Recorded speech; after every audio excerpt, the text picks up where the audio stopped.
قال إني نصيبت خوفا فقلت له بالله إلا أخذاه من الظلم فقال يا قاتل يساعد اليمان فقتله كيف آتيته يساعد اليمان فقتله كيف فصرت أنظر إليه فإذا وجهه يسأله فكان تربة إلى السماء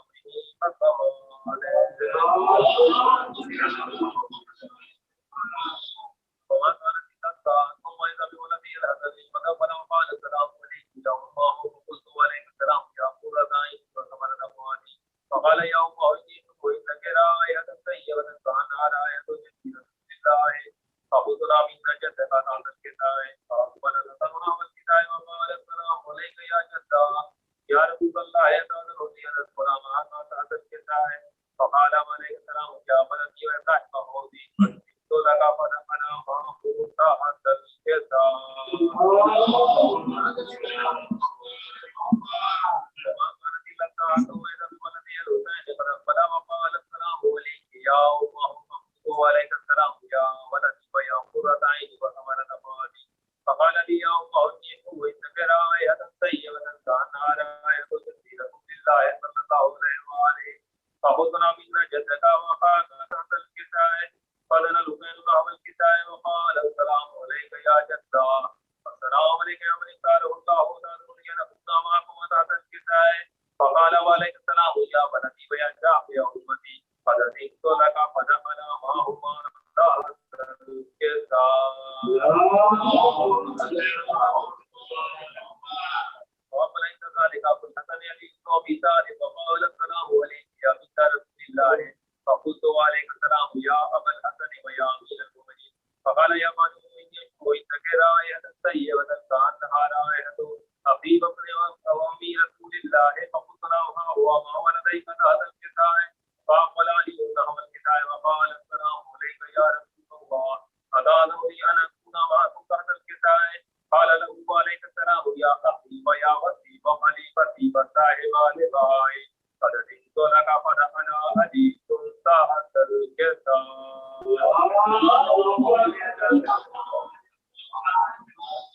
ثم أتيتنا بالكتاب وقلت السلام عليك يا أبتا يا رسول الله أتعلم لي أن أكون معكم تحت الكتاب قال وعليك السلام يا بنتي ويا ابنتي قد جئت لك فدخلت تحت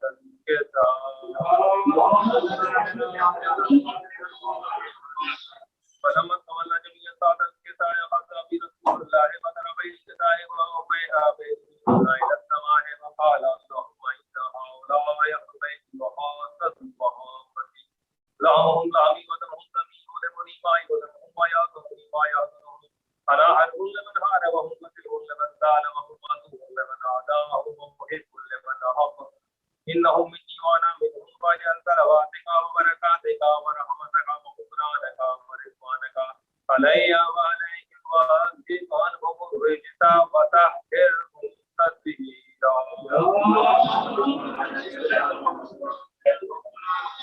قال الله عز وجل يا ملائكتي ويسقى سماواتي ما خلقت سماء مبنية ولا أرضا مبنية ولا قمرا منيرا ولا شمسا مضيئة ولا فلكا يسكن ولا بحرا يجري ولا فلكا يجري إلا بمحبة هؤلاء الخمسة الذين هم تحت الكتاب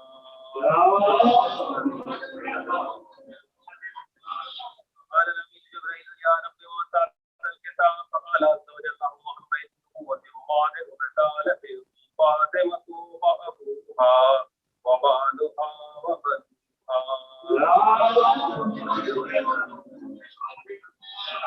قال جبريل يا رب يتذنني أن أهمد إلى الذين يكون معه سادسا فقال الله نعم فزدت لك فأمن نبي جبريل وقال السلام عليك يا رسول الله قال لي عليه السلام ويقول بالتحية والإكرام ويقول لك بعزتي وجلالي ما خلقت سماء مبنية ولا مضية ولا قمرا منيرا ولا شمسا مضية ولا فلكا يسير ولا بحرا يجري ولا فلكا يجري إلا لأجلكم فبدركم وقد نبينا ندخل معكم فهل تأذن لي يا رسول الله فقال رسول الله وعليك السلام يا أمين وحي الله إنه نعم قد أذنت لك فدخل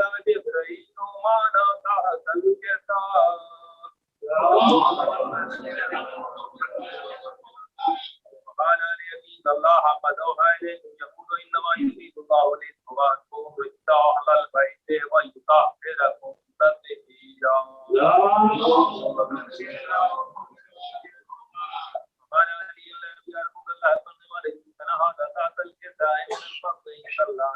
فقال النبي والذي بعثني بالحق نبيا واصطفاني برسالة نبيا ما أصبر خبرنا هذا في معقل من معامل أهل الأرض وفي جمهوريتنا ومحبين إلا ونزلت عليهم الرحمة وحفت بهم الملائكة واستغفرت لهم إلى أن يتفرقوا.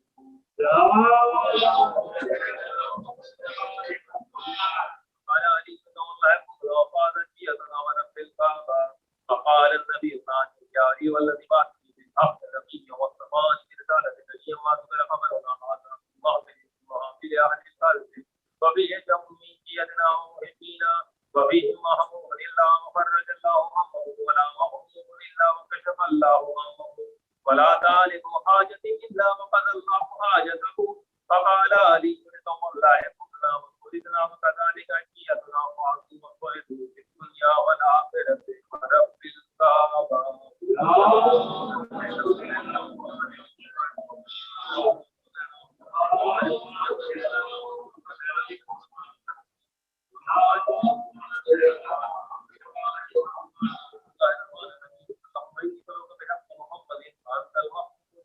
وبحق علي وأنت الأعلى وبحق فاطمة وأنت فاطر السماوات والأرض وبحق الحسن وأنت المحسن وبحق الحسين وأنت بديع الإحسان وبحق الأئمة الستة الطاهرين من ذرية الحسين عليهم.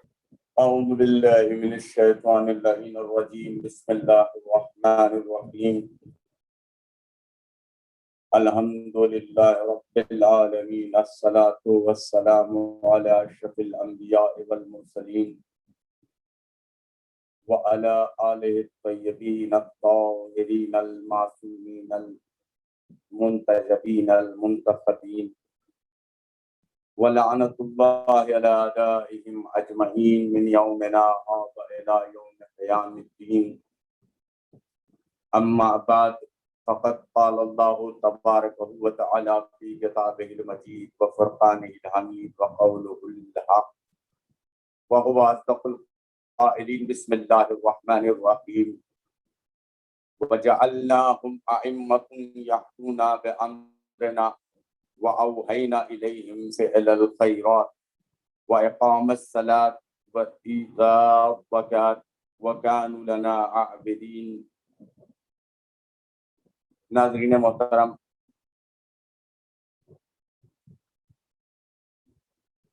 سب سے پہلے میں آپ تمامی حضرات کی خدمت عالی مرتبت میں شیعوں کے پیشوا، کائنات کے امیر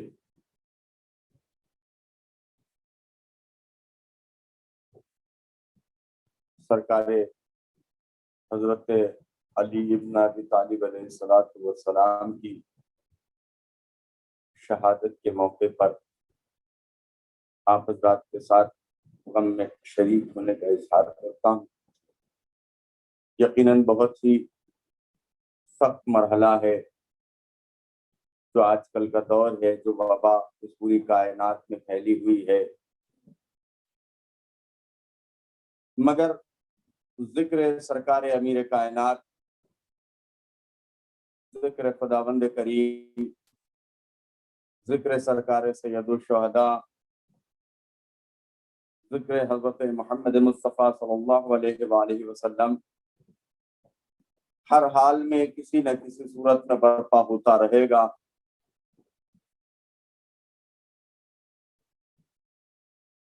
کیونکہ یہ تمام چیزیں جن کی بقا کی ذمہ داری خداوند کریم نے لی ہے، لہذا یہ چیزیں کبھی بھی ختم ہونے والی نہیں۔ ہمارے پاس فی الوقت اس وبا کو دیکھتے ہوئے یہ موقع اور ماحول نہیں ہے کہ ہم مل کر کھل کر